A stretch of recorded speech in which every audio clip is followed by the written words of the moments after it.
جو آج ہم اگلے رکوع کا مطالعہ کریں گے وہ سورۃ البقرہ کا 37واں رکوع ہے 37 اور تیسرے پارے کا 5واں رکوع ہے۔ تیسرے پارے کے چوتھے رکوع میں ہم بیان کر چکے ہیں کہ جو موضوع تھا پچھلے رکوع کا وہ تھا ضابطۂ انفاق، اللہ کی راہ میں خرچ کرنے کے ضابطے ہم پڑھ چکے ہیں، یاد ہے نا آپ کو، مستحضر ہوگا، پڑھ چکے ہیں۔ یہ جو رکوع ہے اس رکوع میں 3 موضوعات بیان ہوئے ہیں جس کا آج ہم نے مطالعہ کرنا ہے۔ پہلا موضوع گزشتہ موضوع سے پیوستہ ہے کہ ضابطۂ اخلاق جو پچھلے رکوع میں بیان ہوئے تھے وہ کچھ آگے چل رہے ہیں۔ دوسرا موضوع تصور حکمت، حکمت کی اہمیت اور حکمت کی سگنیفیکنس پر ہے، دانش، وزڈم۔ حکمت کے مفہوم کو بیان کرنے کے لیے یہ جو انگلش کا لفظ ہے وزڈم، یہ بہت اپروپریٹ لفظ ہے، وزڈم۔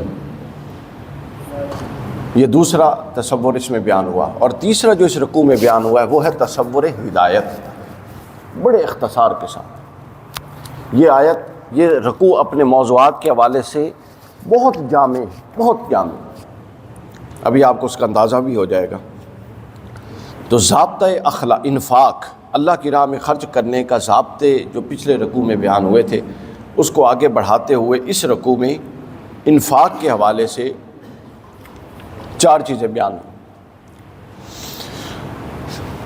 اگلا جو ضابطہ انفاق کا بیان ہوا وہ یہ بیان ہوا یا ایھا الذین آمنوا انفقوا من الطیبات ما کسبتم۔ اللہ کی راہ میں خرچ کرنے کے ضابطوں میں ایک ضابطہ یہ ہے کہ اللہ کی راہ میں صرف وہ خرچ کرنا ہے جو حلال ہوگا، پاک ہوگا۔ قرآن مجید کی اس آیت نے بتا دیا کہ ہر طرح کی حرام، کرپشن اور رشوت کے پیسوں سے اللہ کی راہ میں دیا ہوا 1 روپیہ بھی قبول نہیں۔ ان پیسوں سے اللہ کی راہ میں کیا ہوا کوئی حج، کوئی عمرہ قبول نہیں۔ ان پیسوں سے کیا ہوا کوئی صدقہ، کوئی خیرات قبول نہیں۔ بس ختم، ایک آیت نے چیپٹر ہی کلوز کر دیا۔ اس نوعیت کے جتنے سوال عام طور پہ لوگ پوچھتے ہیں کہ جی 10% لگایا اور پھر 90% پاک ہو جائے گا، نہیں۔ قرآن مجید نے فرمایا یا ایھا الذین آمنوا انفقوا من الطیبات، پاک میں سے خرچ کرو، من الطیبات ما کسبتم، اور پاک کیا ہوتا ہے آگے بتا دیا، پاک وہ ہوتا ہے جس کو خود اپنے ہاتھوں سے کماتے ہو، کسب کرتے ہو، محنت کرتے ہو۔ وَمِمَّا أَخْرَجْنَا لَكُم مِّنَ الْأَرْضِ، یا تم محنت کرو اور اللہ زمین سے نکال دیتا ہے، بہت ساری چیزیں، پھل، سبزیاں، غلہ، سارا۔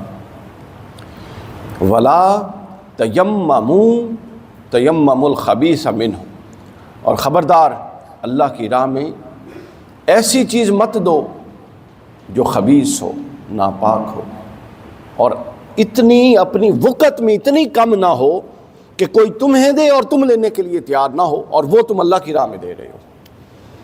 ہم عام طور پہ ایسے کرتے ہیں، یوزڈ کلوتھز جو ہوتے ہیں، کپڑے، استعمال شدہ کپڑے، وہ دینا بڑا اچھی بات ہے، اس میں حرج والی بات نہیں، لیکن وہ اس شکل میں دینا کہ اب وہ قابل استعمال ہی نہیں رہے اور ردی ہو چکے ہیں آپ کے لیے، اور آپ سمجھیں کہ اب اللہ کی راہ میں دے رہے ہیں۔ اس طرح کی چیز اگر آپ کو کوئی دیکھے کیا آپ کو قبول ہوگی؟ نہیں۔ سورۃ چوتھے پارے کی پہلی آیت میں آگے پھر یہ موضوع آئے گا، چوتھا پارہ ہمارا آنے والا ہے، اس میں پھر یہ موضوع آنے والا ہے، یہی اس سے چوتھا پارہ شروع ہوگا کہ لن تنالوا البر حتی تنفقوا مما تحبون، تم اللہ کی راہ میں نیکی کو نہیں پہنچ سکتے جب تک اللہ کی راہ میں وہ خرچ کرو جو تمہیں محبوب ترین چیز ہے۔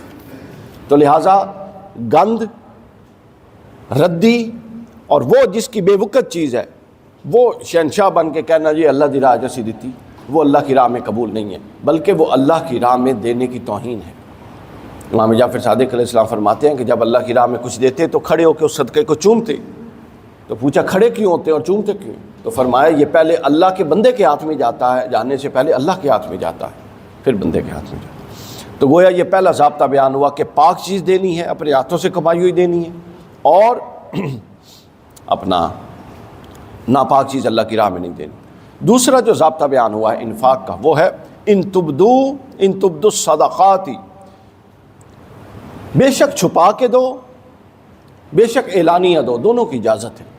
یہ بات ذہن میں رہے، اعلانیہ دینے میں ریاکاری اور دکھاوے کا پہلو خود آپ کی ذہن میں نہ ہو، آپ کے ذہن میں یہ ہو کہ آپ ترغیب دینا چاہتے ہو کہ لوگ خاموش بیٹھے ہیں، یہ مقام مدد ہے، تو اگر ایک دو بندے اٹھ کے اس طرح ترغیب دیں، ظاہر کریں کہ باقیوں کو ترغیب ہو، تو یہ بالکل جائز ہے۔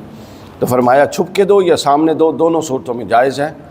وَهُوَ خَيْرٌ لَكُمْ وَإِن تُخْفُوهَا، دونوں باتیں کر دی، اعلانیہ بھی اور چھپ کے بھی۔ وَهُوَ خَيْرٌ لَكُمْ، یہ تمہارے لیے بہتر ہے۔ اب اس سے کیا ہوگا اس کا فائدہ بھی بتا دیا، آگے مقصد انفاق بھی بیان کر دیا۔ فرمایا وَيُكَفِّرُ عَنْكُمْ مِنْ سَيِّئَاتِكُمْ، اور اس صدقہ کے ذریعے، اس انفاق کے ذریعے اللہ تمہارے گناہوں کو کیا کرے گا؟ یکفر عنکم سیئاتکم، تمہارے گناہوں کو معاف فرما دے گا، لکھے ہوئے گناہ نامہ اعمال سے مٹا دے گا۔ اور پھر بعض احادیث میں ایسے ہے کہ اگر اخلاص اس سطح تک پہنچ جائے تو پھر جو گناہ لکھے ہوئے تھے نہ صرف صدقات سے ان کو مٹائے گا بلکہ ان کی جگہ اسی درجے کی نیکیاں بھی لکھ دے گا۔ تو یہ دوسرا تھا کہ چھپا کے دو یا ظاہر دو، اور پھر تیسرا اسی کے اندر آیا انفاق کے ذیل میں مقصد انفاق، جو کہ میں نے بیان کر دیا کہ مقصد انفاق کیا ہے اور اس کا فائدہ کیا ہے کہ آپ کے گناہ بخشے جاتے ہیں۔ پھر اس کے بعد اگلی چیز آتی ہے اس رکوع میں کہ انفاق کرنا کس پر ہے، یہ بڑا اہم ترین سوال ہے۔ اللہ تعالیٰ نے بہت سارے انما الصدقات للفقراء والمساکین، یہ سارا یتامى وابن السبیل، یہ سب کچھ تفصیل سے آ چکا، ہم پڑھ چکے، لیکن یہاں ایک بڑا خاص نقطہ اللہ تعالیٰ نے فرمایا، اور یہ میں حضرت شیخ الاسلام کے ترجمے سے پڑھوں گا۔ اللہ نے فرمایا للفقراء الذین، اب یہاں پر فقیر کو ایک اور انداز سے ڈیفائن کیا جا رہا ہے کہ خیرات ان فقراء کا حق ہے جو اللہ کی راہ میں کسب معاش سے روک دیے جائیں، ان کے پاس ٹائم نہ ہو، فرصت نہ ہو، وہ کما نہ سکیں۔ کیوں؟ کیونکہ وہ امور دین میں، دین کو سیکھنے میں، دین کو سکھانے میں، دین کو پڑھنے میں اتنے مشغول ہو گئے ہیں۔ وہ دین پڑھیں گے تو تمہارے معاشرے میں دین پینیٹریٹ کرے گا نا، وہ اتنے مشغول ہو گئے ہیں کہ زمین پر چل پھر بھی نہیں سکتے، اب اتنی بھی ان کے پاس فرصت نہیں ہے۔ تو تم ان کی وضاقتہ، ان کے زہد و تقویٰ اور ان کی خودداری کو دیکھ کر یہ مت سمجھ لو کہ یہ بڑے مالدار لوگ ہیں، یہ نادانی ہے، تم انہیں ان کی صورت سے پہچان لو گے۔ تو فرمایا کہ وہ لوگ سوال بالکل نہیں کرنے والے، تو لہٰذا انفاق کا بہترین صورت یہ ہے کہ تم ان پر خرچ کرو جو ہم وقت دین کی خدمت میں لگے ہوئے ہیں، جنہوں نے خود کو دین کے لیے وقف کیا ہوا۔ یہ سورہ بقرہ آیت نمبر 273 میں تو انفاق کے 3 ضابطے بیان ہوئے یہاں پر اس رکوع میں۔ پیچھے تو چل رہا تھا موضوع کہ پاک اور طیب چیز خرچ کرنی ہے، ظاہر اور چھپا کے دونوں صورتوں میں خرچ کرنا ہے، مگر قرآن نے کہا کہ چھپا کے خرچ کرنا افضل ہے، اور مقصد انفاق بھی بیان ہو گیا، اور انفاق کس کس پر کرنا ہے یہ بھی بیان ہو گیا۔ اس کے بعد اگلا موضوع آتا ہے اس کے اندر تصور حکمت، وہ کیا ہے؟ مشہور ترین آیت قرآن مجید کی کہ یؤتی الحکمۃ من یشاء ومن یؤت الحکمۃ فقد اوتی خیرا کثیرا وما یذکر الا اولو الالباب۔ آخری اگر ہم اس ریورس آرڈر میں چلیں تو حکمت کا معنی متعین ہو جائے گا۔ علماء چونکہ اوپر سے چلتے ہیں تو اس کے معنی کو اس لیے وسعت دے دیتے ہیں، جب فوکس کرنا ہو تو آپ ریورس آرڈر میں قرآن کو سمجھا کریں تو جلدی فوکس ہو جاتا ہے۔ اس پر میری ایک کتاب ہے مولا کائنات آیا حکمت کے آئینے میں، اس میں پہلا باب حکمت کے معنی مفہوم پر ہے۔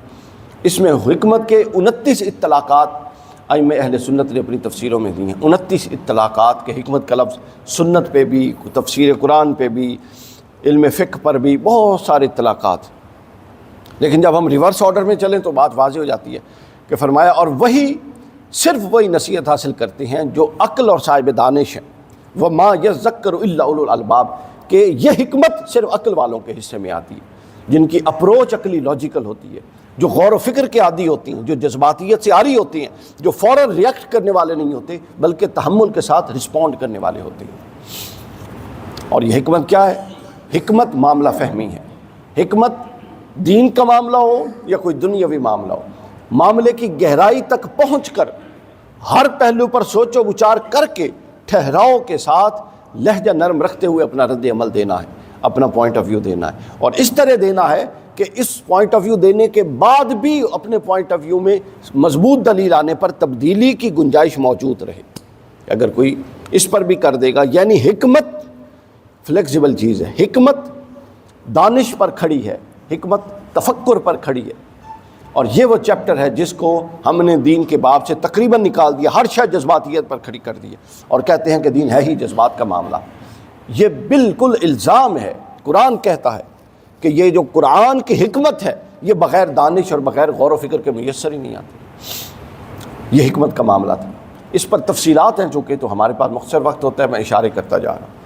پھر آخری پہلو جو بڑا معرکۃ الآراء رہا پچھلے دنوں مکتبہ تشیع میں بھی اور باقی بھی، وہ ہے تصور ہدایت، جس کو میں 2-3 دفعہ مقدمہ ہدایت کے طور پہ پچھلے رکوعات میں بیان کر چکا ہوں، لیکن یہاں پر ایک آیت ہے بڑی سگنیفیکنٹ، 272 نمبر آیت، لیس علیکم ہداہم، ان کا ہدایت یافتہ ہو جانا آپ کے ذمہ نہیں ہے محبوب، آپ کے ذمہ نہیں ہے کہ یہ ہدایت یافتہ کریں، ولاکن اللہ یہدی من یشاء، بلکہ ہدایت تو صرف اللہ دیتا ہے جس کو چاہتا ہے۔ تو رسول ذریعہ ہدایت ہیں۔ ہدایت دینے والا کون ہے؟ بولیے کون ہے؟ اللہ ہے۔ اور اگر اللہ کی منشا نہ ہو تو کوئی کسی کو ہدایت نہیں دے سکتا۔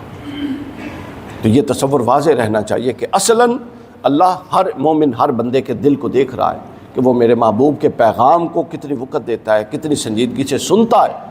تو بس وہ جو سنجیدگی اور وہ جو رسول کی طرف جھکاؤ اور رسول کی تعلیمات سے لگاؤ ہے، اللہ کے ہاں جب وہ مقبول ہوتا ہے تو آپ کا صدر، آپ کا سینہ اور آپ کا دل ہدایت کے لیے کھول دیتا ہے، لیکن کھولتا اللہ خود ہے۔